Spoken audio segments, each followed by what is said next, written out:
Para Ítalo Calvino, os clássicos são aqueles livros a respeito dos quais dificilmente se ouve alguém dizer estou lendo, mas quase sempre estou relendo. Os clássicos são aqueles livros que jamais se esgotam. Eles sempre têm algo a nos dizer. Eles atravessam o tempo e, portanto, nunca deixam de ser atuais. Shakespeare é um clássico. Trata-se de um dos maiores escritores de todos os tempos. Para mim, particularmente, o maior de todos, e a sua produção é vasta, como uma galeria de mais de 800 personagens. E o direito atravessa todo o tempo a sua obra. Se é verdade que o bom teatro, assim como a boa literatura, nos ajuda a melhor compreender o direito, William Shakespeare o faz como ninguém.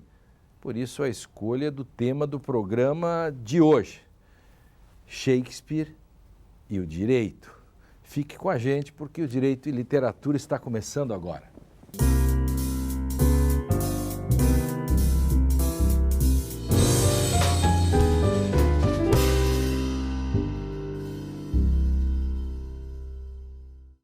Olá!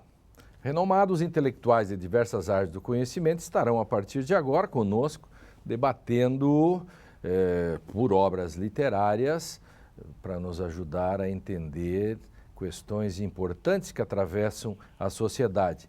E nisto está, obviamente, o direito. Pois no Direito e Literatura de hoje, que tem o apoio do Programa de Pós-Graduação em Direito da Unicinos, vamos abordar o tema Shakespeare e o direito. E para isso recebemos no estúdio Catherine Rosenfield, professora de Filosofia da Universidade Federal do Rio Grande do Sul, Henriette Caran, professora de Letras da Universidade de Caxias do Sul, e José Garcês Girardi, professor de Direito da FGV São Paulo, que é o nosso convidado especial de hoje. Sejam bem-vindos. Olá. E, então, eu vou começar com a Catherine, por causa do Ray Lear, que eu estou vendo aí. Como nós estamos nos superlativos, né? O Ray Lear, segundo os entendidos, inclusive o atual tradutor, o Laurence Flores Pereira, que está traduzindo essa obra, o Ray Lear é supostamente uma das peças maiores de Shakespeare. Uma peça incomum, na medida em que retoma uma velha lenda medieval que aparentemente não tem muito a ver com os tempos atuais, mas que, no entanto, traz à tona todos os problemas jurídicos, inclusive do momento, né, em que foi escrito, em torno de 1604, quando a questão é da unificação da Escócia com a Inglaterra, né? O James, que desde o seu coroamento, insistia naquela tecla, né? Esse problema de como alterar a Constituição para fazer agora a Grã-Bretanha, né? No lugar da Inglaterra e da Escócia. E essa lenda do Ray Lear, ela toca num dos pontos importantes, como nesse universo teocrático, né, nesse universo no qual o rei e o representante de Deus na Terra, né, se justifica, então, a unidade da multiplicidade. Então, o Ray Lear começa a separar o seu território em três, né, ele justifica que ele está velho, né, que ele quer se livrar, né, do peso, das responsabilidades, né, e ele passa, então, supostamente esse reino para suas filhas, os genros, para ele poder crawl to death, né, para se rastejar até a morte, né, entregando-se aos cuidados da sua filha preferida, Cordélia. É óbvio que essa divisão ela não vai dar certo, né, e claro, ela vai criar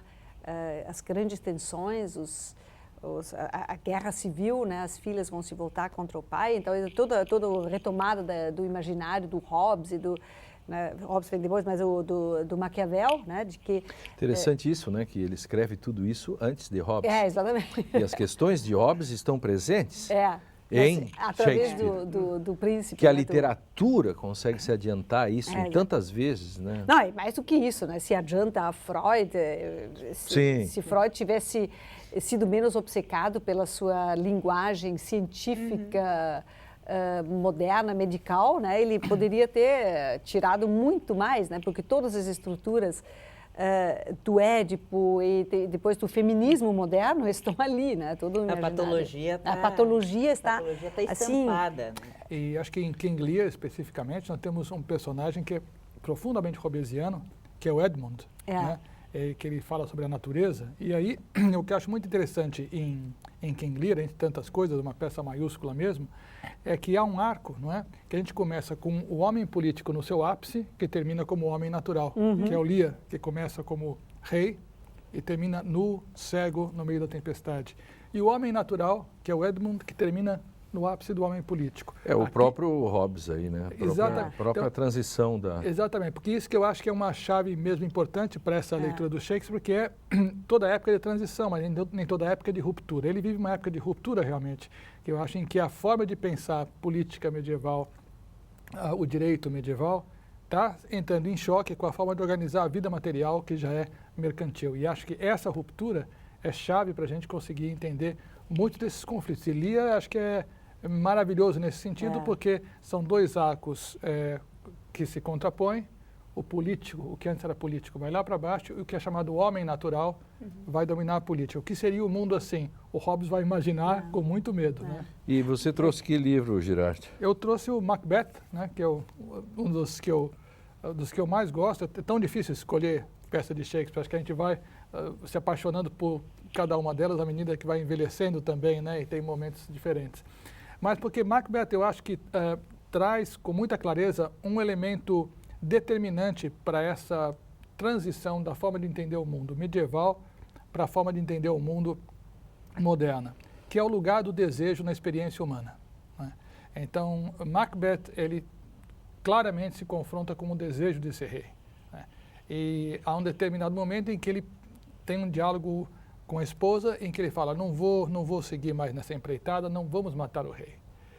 E ela fala, você tem medo de ser na ação aquilo que você é no desejo? Ou seja, ela está dizendo, para ser humano, você tem que ir atrás do seu desejo. E ele responde, eu ouso fazer tudo que cabe a um homem fazer. Quem deseja mais, já não é humano, ou seja, se torna um monstro. Então, acho que essa questão, ou seja, se o desejo é uma matriz para a nossa realização, para saber quem nós somos, me parece que essa é uma matriz mais moderna, ou seja, eu me entendo a partir da compreensão do desejo, ou se o desejo é o grande perigo para a espécie humana e eu preciso sacrificar o desejo.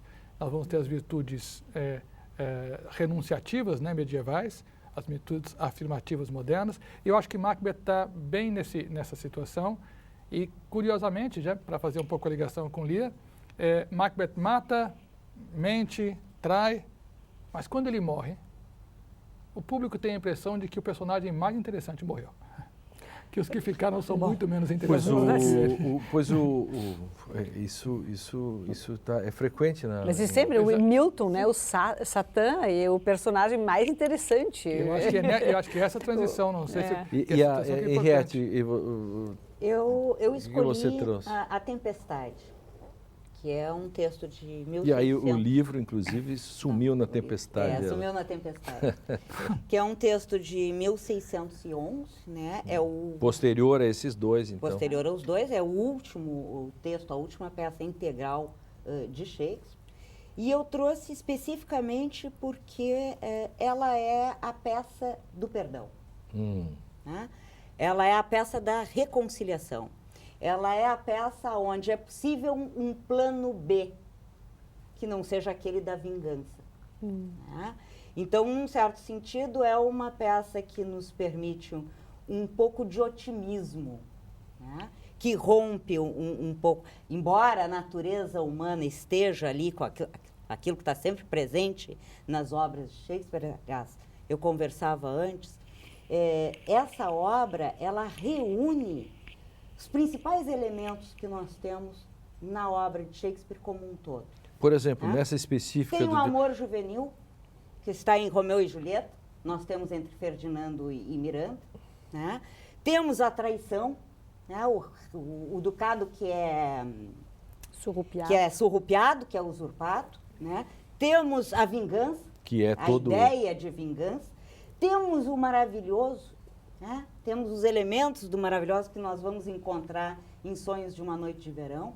Então, essa termina sendo uma peça que reúne uma infinidade de elementos que estão presentes em todos os outros textos. Inclusive a tempestade, né? O Lear que se transforma na também, sua própria tempestade, né? né? E tem como pano de fundo uma questão política e uma ideia de o que é o bom governante e de como é que nós poderíamos ter um mundo mais justo, né? Isso está na perspectiva final da obra. Eu acho que e é muito interessante como juntam as coisas. Acho que Lear é um mau governante porque ele não consegue reconhecer esses indícios, né? Que, de certa maneira, o bom governante vai ser aquele que vai ser capaz de compreender os afetos, não é? E então coordená-los. Acho que isso é muito importante. No início do King Lear, né, no final da primeira cena, né, depois da divisão, né, as filhas que fizeram todo o protocolo que o pai exige delas, né, falando bem, ditirambicamente dele, né, enquanto Cordélia não consegue dizer nada, né, ela é a discreta, ela é realmente humilde, então ela é deserdada, as duas herdam tudo e as duas filhas saem de cena dizendo: aliás, o nosso pai nunca se conheceu, né? O nosso pai a gente já sente, né, nessa displicência das filhas que tiveram tanto domínio da boa retórica, né, que tem alguma coisa muito errada nessa família, né, que esse pai não somente não é um bom governante, mas ele não sabe nem governar dentro da sua família, né? Tem um desequilíbrio total, né, na relação entre pais e filhos, que é aquilo que o rei deveria representar aqui na Terra e, evidentemente, também na sua família. E acho que...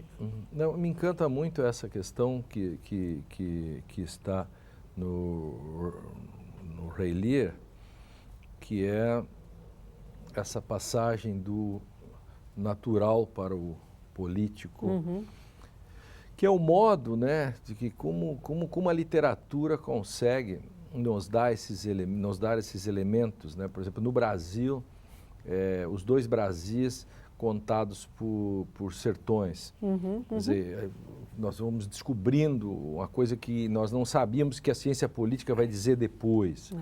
O direito, né, presente nas peças, né, nessas que vocês estão falando, mas, por exemplo, em Medida por Medida, que é de 1604, e também na do Mercador de Veneza, mais explícito até a questão, mas tudo ali está 30 anos antes, ou menos ou mais, do pai da modernidade, no sentido da ciência política, que é Hobbes, né? Quer dizer, é incrível esse Shakespeare. Eu queria retomar uma coisa que E vais retomar, sem dúvida nenhuma, assim que nós voltarmos do nosso comercial, do nosso intervalo, que é bem moderno, porque acompanha o tempo da modernidade.